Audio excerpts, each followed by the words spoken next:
Hello everyone, welcome to biology class. आज हम इस सेशन में इंपॉर्टेंस ऑफ फोटोसिंथेसिस को डिस्कस करने वाले हैं। तो लास्ट सेशन में हमने डिफरेंट एक्सपेरिमेंट्स पढ़े थे, जिसमें हमने फोटोसिंथेसिस पर एक्सपेरिमेंट्स पढ़े थे अबाउट कार्बन डाइऑक्साइड, क्लोरोफिल और सनलाइट, ये किस तरह से इंपॉर्टेंट है। Now we will discuss about importance of photosynthesis की फोटोसिंथेसिस इंपॉर्टेंट कैसे है। फर्स्ट पॉइंट है कि फोटोसिंथेसिस हमें फूड प्रोवाइड करता है। कैसे फूड प्रोवाइड करता है? जब भी कोई प्लांट फूड बनाएगा तो वो उसकी ग्रोथ के लिए हेल्पफुल होगा, और जब उसकी ग्रोथ होगी तभी हमें प्लांट अपने प्रोडक्ट्स भी प्रोवाइड करेगा। तो इसलिए फोटोसिंथेसिस हमारे लिए भी इंपॉर्टेंट होता है, क्योंकि वो हमें फूड प्रोवाइड करता है।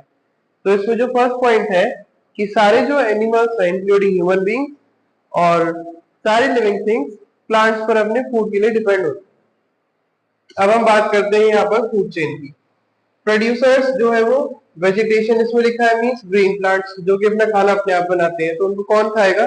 प्राइमरी कंज्यूमर्स लेंगे, जैसे ग्रास ऑफर, रैबिट और रैट, इसके एग्जांपल्स हैं। और ये तीनों क्या है? हर्बीवोर्स हैं, जो प्रोड्यूसर्स को कंज्यूम करेंगे, खाएंगे।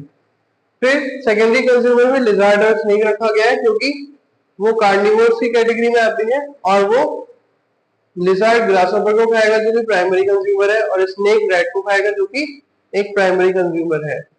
और ये दोनों सेकेंडरी हो जाएंगे, क्योंकि ये प्राइमरी कंज्यूमर को कंज्यूम कर रहे हैं, उसको खा रहे हैं। अब आता है थर्ड नंबर पर टर्शरी कंज्यूमर। टर्शरी कंज्यूमर में कौन सा कार्निवोर रहेगा? उसका नाम है हॉग। एक बाज होता है जो कि प्राइमरी कंज्यूमर को भी खा सकता है और सेकेंडरी कंज्यूमर को भी खा सकता है। जैसे ग्रासहॉपर डायरेक्टली हॉग से कंज्यूम हो सकता है, और रैट स्नेक को खा रहा है, तो स्नेक जो है सेकेंडरी कंज्यूमर है, जिसको हॉग कंज्यूम कर सकता है। तो इसलिए उसको टर्शरी कंज्यूमर्स की कैटेगरी में रखा गया है। तो जो फूड चेन है, ये किसकी हेल्प से पॉसिबल है? Due to the plants, green plants की वजह से। और ग्रीन प्लांट्स में क्या होता है? फोटोसिंथेसिस से फूड मैन्युफैक्चर होता है, प्रोड्यूस होता है, जिसकी वजह से ही रिस्पॉन्सिबल प्रोसेस पूरा कैरी आउट होता है, और इसलिए फोटोसिंथेसिस इंपॉर्टेंट है।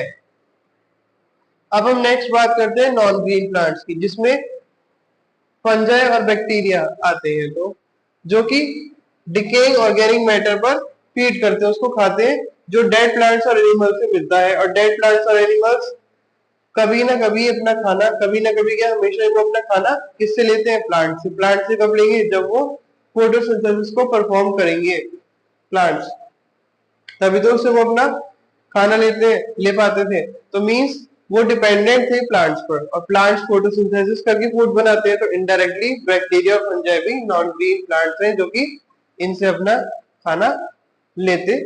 हम कह सकते हैं कि इनडायरेक्टली वो उनके ऊपर, प्लांट्स के ऊपर भी डिपेंड है। अब हम आते हैं सेकेंड पॉइंट, प्रोवाइड्स ऑक्सीजन, कि जो फोटोसिंथेसिस है वो ऑक्सीजन प्रोवाइड करता है। कैसे ऑक्सीजन प्रोवाइड करता है? हमें पता है कि लाइफ सपोर्टिंग गैस है हमारी ऑक्सीजन, और जब फोटोसिंथेसिस होता है, कार्बन डाइऑक्साइड प्लांट्स लेते हैं और ऑक्सीजन को क्या करते हैं? रिलीज करते हैं। और वो ऑक्सीजन हम सभी लिविंग थिंग्स, ये सभी लिविंग ऑर्गेनिजम्स यूज करते हैं। और साइंटिस्ट जो थे वो ये मानते हैं कि 2 बिलियन ईयर्स अगो, पहले जब लाइफ नहीं थी अर्थ पर, तो तभी फ्री ऑक्सीजन भी नहीं थी। और जब फ्री ऑक्सीजन नहीं थी एटमॉस्फेयर में, इट मींस ग्रीन प्लांट्स की प्रेजेंस भी नहीं थी। और ग्रीन प्लांट्स की प्रेजेंस ही ऐसी चीज है, या ऐसी इंपॉर्टेंट चीज है, जो कि लाइफ को सपोर्ट करती है अर्थ पर, और जिसकी वजह से डिफरेंट लिविंग ऑर्गेनिजम्स या लिविंग थिंग्स रेस्पायर कर पाती है, रेस्पिरेशन प्रोसेस को कर पाती है।